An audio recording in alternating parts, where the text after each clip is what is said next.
2500 BC वो time period है जब मेसोपोटामियन और इजिप्शियन के साथ इंडस वैली सिविलाइजेशन भी इस दुनिया में एक्टिव थी।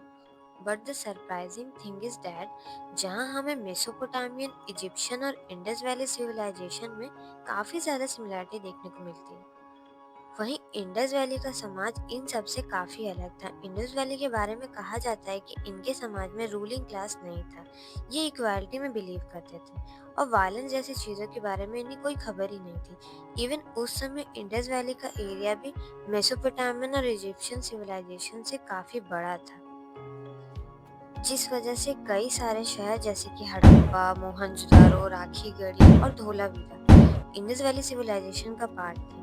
इस सिविलाइजेशन से अब तक जो भी रिमेन्स मिले हैं उससे यही साबित होता है कि इंडस वैली सिविलाइजेशन के ये शहर आपके शहरों से भी काफ़ी ज़्यादा एडवांस थे। इन शहरों के लोगों ने अपने सुख सुविधा का हर वो सामान बना लिया था जो उन्हें एक बेहतरीन जिंदगी जीने में मदद करती थी। लेकिन इन सब के बावजूद एक समय के बाद इस सिविलाइजेशन का अंत हो गया। हालांकि इंडस वैली सिविलाइजेशन का अंत कैसे हुआ आर्कियोलॉजिस्ट के लिए बहुत बड़ी मिस्ट्री है। इनके विनाश को लेकर लोगों की अलग अलग थ्योरी हैं, जिनमें से कुछ के अकॉर्डिंग इस सिविलाइजेशन का अंत क्लाइमेट चेंजेस की वजह से हुआ था, तो वहीं कुछ थ्योरीज ये भी कहती हैं कि एक भयानक महामारी ने इस सिविलाइजेशन का अंत कर दिया था, जबकि कुछ लोग ये भी मानते हैं कि बाढ़ जैसी नेचुरल क्लैमिटी ने इस सिविलाइजेशन को नष्ट कर दिया था। एक्चुअली ये लोग इसके पीछे तर्क देते हैं कि इंडस वैली सिविलाइजेशन नदियों के किनारे डेवलप हुई थी, इसीलिए यहाँ बाढ़ आने की संभावना बहुत ज़्यादा थी। लेकिन ये सभी थ्योरीज उस समय गलत साबित हो गई जब ईयर 1922 में रिसर्चर्स ने इस सिविलाइजेशन के सबसे बड़े मोहनजोदारो का पहली बार एक्सप्रेशन किया। आर्कियोलॉजिस्ट को यहाँ से कई हाईली रेडियो एक्टिव स्केलेटन्स मिले, जिससे वो ये कंक्लूजन पर पहुंचे कि इंडस वैली सिविलाइजेशन का अंत किसी नेचुरल क्लैमिटी से नहीं बल्कि एक न्यूक्लियर या एटॉमिक बॉम्ब से हुआ था। बट इस बात में कितनी सच्चाई है, आज के इस वीडियो में हम यही जानने की कोशिश करेंगे। साथ ही हम एंशिएंट इंडियन टेक्नोलॉजी के बारे में भी बात करेंगे। दोस्तों वीडियो काफ़ी ज़्यादा इंटरेस्टिंग होने वाली है, तो प्लीज़ आप हमारे साथ वीडियो में अंत तक बने रहिएगा।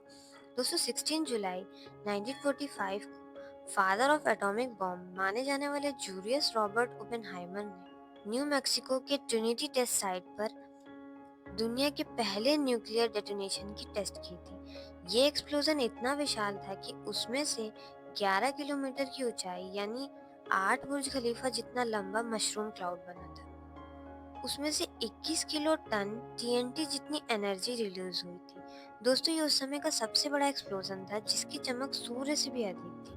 इस एक्सप्लोजन से जो झटका पैदा हुआ था उसे 160 किलोमीटर दूर महसूस किया गया था।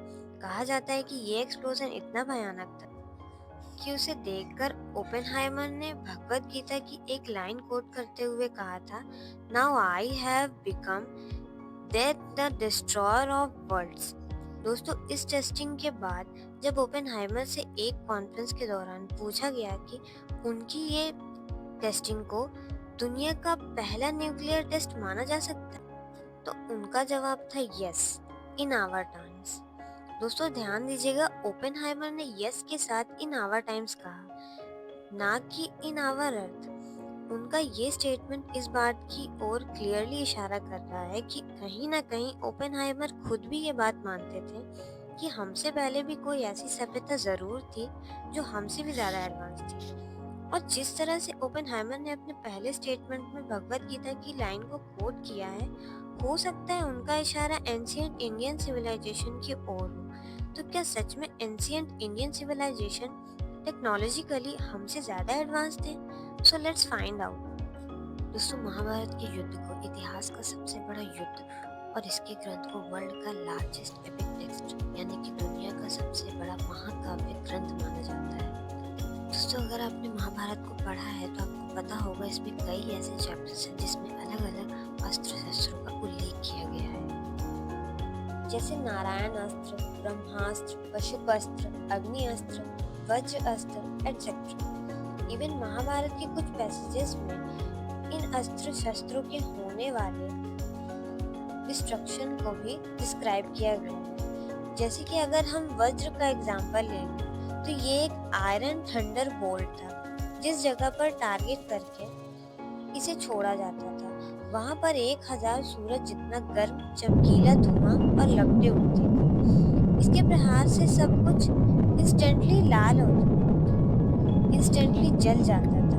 जो लोग इससे बच जाते थे वो तुरंत खुद को और अपने इक्विपमेंट को पानी से वॉश करते थे, ताकि वो खुद को और अपने लोगों को इन्फेक्शन से बचा सके। दोस्तों, इसी तरह अगर ब्रह्मास्त्र की बात करें तो इस विपन की सबसे बड़ी खासियत ये थी कि अगर ये एक बार किसी पर छोड़ दिया जाता था तो इसे रोक पाना मुश्किल था। इसीलिए उसका यूज बहुत ही स्पेशल सिचुएशन में किया जाता था। कहते हैं कि जिस जगह पर इसका इस्तेमाल किया जाता था वो जगह सालों तक बंजर रहती थी और उस जमीन के आसपास का जीवन अस्तित्व ही खत्म हो जाता था।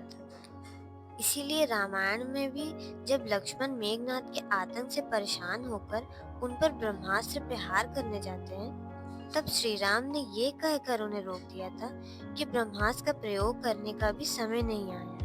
अगर तुम इसका प्रयोग करते हो तो इससे सारी लंका उजड़ जाएगी और कई बेकसूरों की भी जान चली जाएगी। वेल दोस्तों, क्या इन दोनों ही वेपन्स का डिस्क्रिप्शन आपको आज के किसी वेपन्स की याद नहीं दिला रहा है? इन वेपन से होने वाले डिस्ट्रक्शन को महाभारत में जिस तरह डिस्क्राइब किया गया है, ठीक कुछ ऐसा ही नज़ारा रॉबर्ट ओपेनहाइमर को 16 जुलाई के दिन अपने एटम बॉम्ब को टेस्टिंग के वक्त देखा था, जिसकी वजह से उन्होंने अपने न्यूक्लियर डेटोनेशन के बाद भगवत गीता, जो कि महाभारत की एक पार्ट है, उसको कोट करके दोहराया था। दोस्तों, सोचने वाली बात यह है कि महाभारत को महर्षि व्यास ने 3rd सेंचुरी में लिखा था और उसमें इस तरह के एडवांस टेक्नोलॉजी के वेपन्स के बारे में होना एक बहुत बड़ी बात है। लेकिन क्या सिर्फ ये प्रूफ काफी है कि एंशिएंट इंडियन सिविलाइजेशन आज के समय से काफी ज्यादा एडवांस था?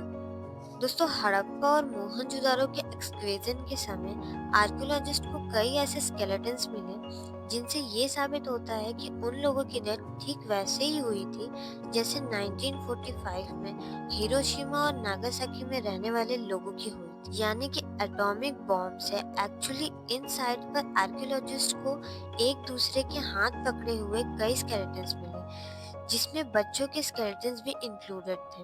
और ये बात तो हम सभी जानते हैं कि अक्सर हम इंसान डरते वक्त ही अपने फैमिली मेंबर या फिर अपने फ्रेंड्स के हाथ को होल्ड करते हैं, और इस तरह से हाथ पकड़ते हुए स्केलेटन्स का मिलना इस बात की ओर इशारा कर रहा है कि इस सिविलाइजेशन के लोगों की मौत नेचुरल तरीके से नहीं बल्कि अचानक से हुई। इनफैक्ट उन स्केलेटन्स में से एक स्केलेटन्स ऐसा भी था जिसकी मौत किसी नेचुरल रेडिएशन एक्सपोजर के मुकाबले 50 गुना ज्यादा रेडिएशन एक्सपोजर से हुई थी। इसके अलावा रिसर्चर्स को वहां कई पिघले पत्थर और हरे कांच के टुकड़े भी मिले थे, जो यूजुअली न्यूक्लियर एक्सप्लोजन के बाद सैंड के हीट होने से बनते हैं। दोस्तों, ये सारे एविडेंस क्लियर प्रूफ कर रहे हैं कि इंडस वैली समाज में कोई तो ऐसा घातक वेपन जरूर था जो उनकी अंत का कारण बना था। दोस्तों, हो सकता है कि वो घातक वेपन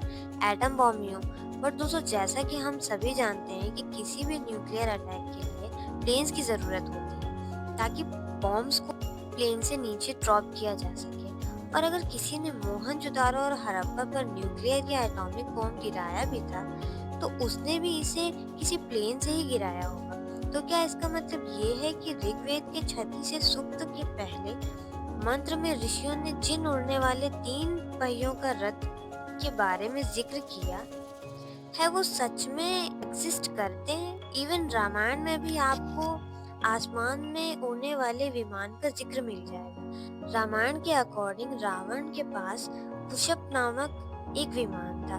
रावण माता सीता के हरण के बाद उन्हें उसी विमान में बैठाकर आसमान के रास्ते लंका ले गया था। दोस्तों, सतयुग में कलयुग तक हमारे देश में ऐसे कई टेक्स्ट, कई ग्रंथ लिखे गए हैं जिनमें डिफरेंट टाइप्स के एयरक्राफ्ट्स या डिस्क्रिप्शन दिया गया है। इनफैक्ट पांडवों के गुरु द्रोणाचार्य के पिता महर्षि भारद्वाज ने विमानिका शास्त्र नाम की एक बुक भी लिखी थी जिसमें कई अलग अलग तरह के एयरक्राफ्ट का जिक्र किया गया है। दोस्तों, कहा जाता है कि इन्हीं बुक से इंस्पिरेशन लेकर मुंबई के जेजे स्कूल ऑफ आर्ट्स के टीचर शिवकर बाबूजी तालपड़े ने राइट ब्रदर से 8 साल पहले ही 1895 में एक एयरक्राफ्ट बना लिया था, बट वो एयरक्राफ्ट 15 फीट तक ही उड़ान भर सका, जिसके बाद वो क्रैश हो गया। तो क्या हम कह सकते हैं कि भारत ही वो जगह है जहाँ सबसे पहले प्लेन उड़ाया गया था? वेल दोस्तों, इस बात में कितनी सच्चाई है ये तो मुझे नहीं पता, लेकिन अगर ये बात सच है तो इससे एक बात तो तय है कि हमारी एंशिएंट सिविलाइजेशन आज की साइंस से काफी ज्यादा एडवांस थी। लेकिन दुख की बात यह है कि हम तक पहुंचने से पहले ही वो नष्ट हो गई। दोस्तों, हमारी एंशिएंट सिविलाइजेशन को लेकर आपकी क्या राय है? अपना जवाब हमें नीचे कमेंट सेक्शन में जरूर बताइए। इस वीडियो से आपको कुछ नया जानने या सीखने को मिला या फिर इंटरेस्टिंग लगा तो प्लीज़ इस वीडियो को अपने फ्रेंड्स और फैमिली को ज़रूर शेयर कीजिएगा और वीडियो को ज़्यादा से ज़्यादा लाइक कीजिएगा। मैं मिलूंगी आपसे नेक्स्ट वीडियो में। Till then keep learning and keep exploring, stay connected with true facts.